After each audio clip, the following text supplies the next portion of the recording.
The National Park Service is sometimes overlooked or taken for granted in the U.S. Over 282 million people a year visit the wonderful places our founders created. Places like Yellowstone, the Statue of Liberty, the Grand Canyon, Yosemite, and even right here in Wisconsin, we can enjoy the parks. The National Park Service just turned 100 years old, and we cannot thank the Founding Fathers enough for what they have done through hard work and sacrifice. Once in a while, stop and think about it. Have other countries taken the same approach? Countries in Africa, Asia, and Europe are experiencing horrific environmental problems, extinction of wildlife, and lots of pollution. How did America have the vision and courage to stand up and preserve these great places for future generations?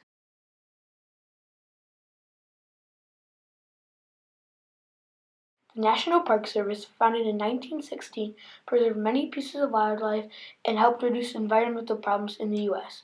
Individuals like John Muir, Theodore Roosevelt, Stephen Mather, and Horace Albright set the groundwork for the National Park Service, even though the general public was against it.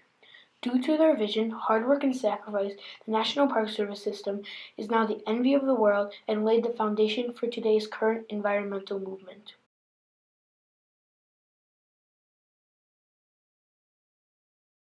John Muir was raised in Wisconsin and from a young age was a natural-born scientist and loved the outdoors. So when James Hutchings offered him a job at the Hutchings House in Yosemite, Muir did not pass the offer up. Every free moment he had, he was outside at Yosemite. From 1785 to 1886, the government gave away thousands of acres to public land to companies who were going to build. Muir saw this and fought against how people were misusing the land. Muir felt like the wildlife was necessary to preserve and make the forests what they once were. John Muir discussed his ideas with Robert Johnson, who was a diplomat and author. Johnson persuaded Muir to write 2 articles about Yosemite and protecting the wildlife. Then Johnson would present the 2 articles to the Congress of the U.S. As a result, 4 of the first national parks were made: Yellowstone, Yosemite, Sequoia, and General Grant National Parks.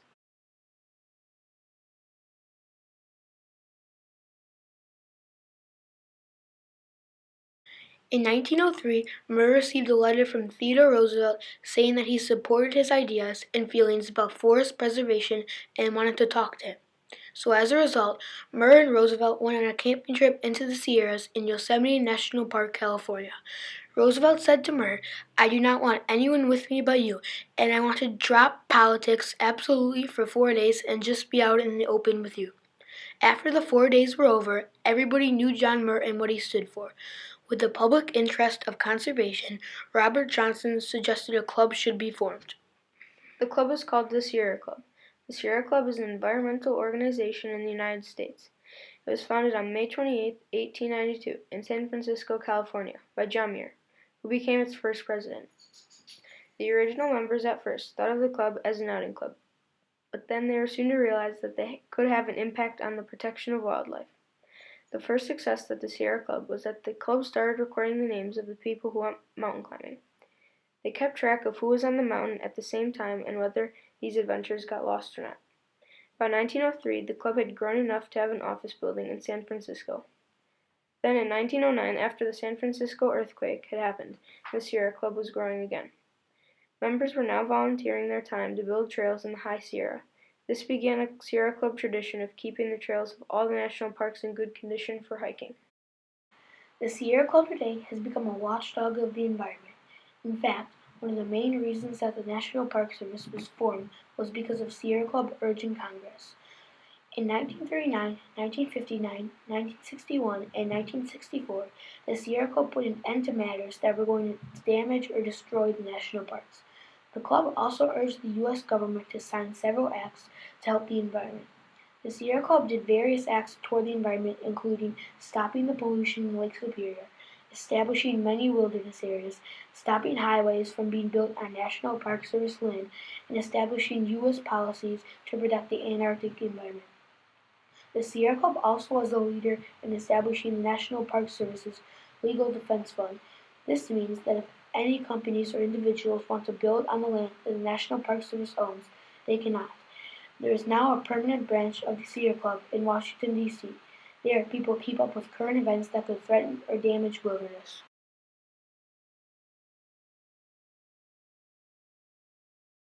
Stephen Mather was a wealthy Chicago businessman and first director of the National Park Service.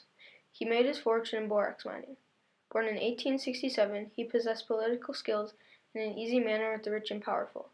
His enthusiasm for the parks was unbounded, and he spent much of his money defending them from critics who said they were at best expensive irrelevancies and at worst communist enclaves. During his 14 years as director, Mather developed, promoted, and popularized parks with new roads, facilities, and concessionaire services. His enduring goal was to increase public enjoyment.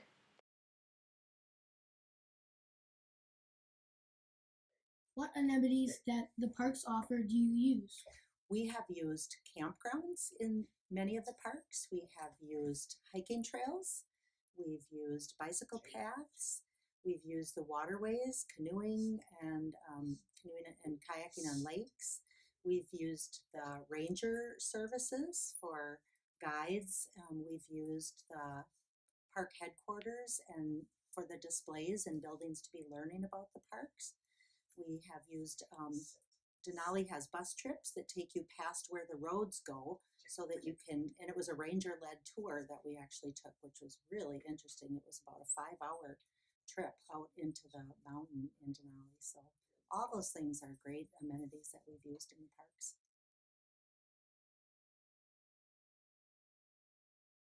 An illness forced Stephen Mather into a leave of absence as director of the National Park Service. Horace Albright took charge. Unlike Mather, Albright was not a millionaire. A graduate of Georgetown University Law School, he served as director of the National Park Service from 1929 until 1933, and in that time he doubled the number of areas managed by the agency. To avoid a takeover by the Forest Service, he expanded the Park Service into historical battlefields and monuments, most of them in the East, giving his agency more responsibility and visibility. In his last 50 years, he became a patriarch and spokesman for the National Park Service.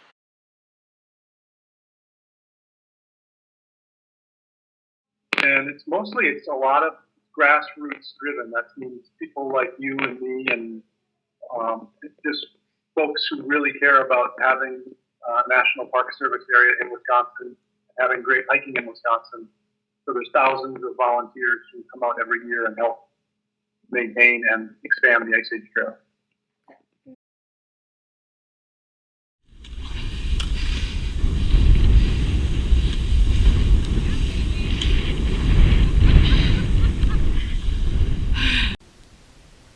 So what the national parks mean to me is a lot of things. One of them is sharing, and the fact that national parks and all public wild places are pretty much welcome to everybody, and anyone can go there. So it's kind of a great way that we are reminded that we can share with each other. And share beautiful places. And the second thing I would say is they represent values of humility and respect. Respect for other living things besides our own species and our own selves, and that other plants and animals have equal right and equal footing to be here on this earth. So we need to make a place for them to live.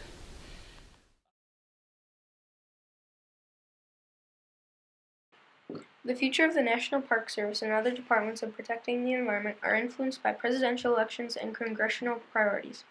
It is important that U.S. citizens continue on the work that John Muir started in protecting the wildlife, land, and environment.